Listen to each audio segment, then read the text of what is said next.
осы сұлулық сыры деген көптен ойымда жүрген хабар еді. Сол ойымды жүзеге асырдым. Жалпы енді сұлулық сыры дегенде елдің бәрі бірден ойлайды. Бірден ойға оралатын адамның сыртқы бет пішіні. Мен айта кетсем болады, жалпы бұл бағдарламаны олай деп атаған себебім француздарда тамаша сөз бар, шарм деп айтады.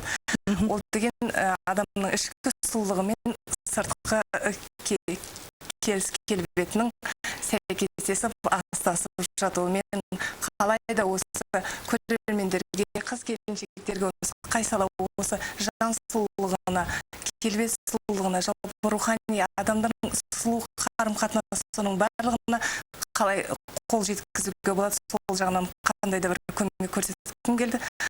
Мен ойлаймын, көрермендердің хаттарына, хабарласып жатқан сауалдарына қарап, қандай да бір көмегім тиіп жатса, менің мақсатым да сол.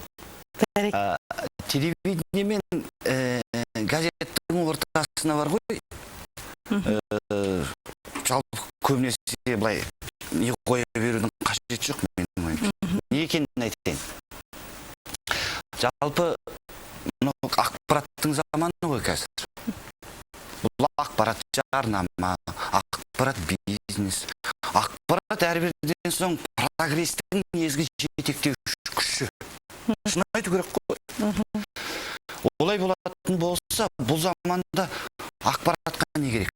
Ақпаратқа бірінші кезекте телевидениеде болсын, газетте болсын, оқырманға түсінікті болу керек. Солай емес пе?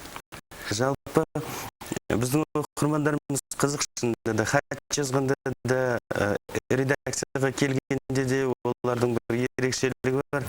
Бала емес пе қанша дегенмен. Олар үлкен сеніммен келеді.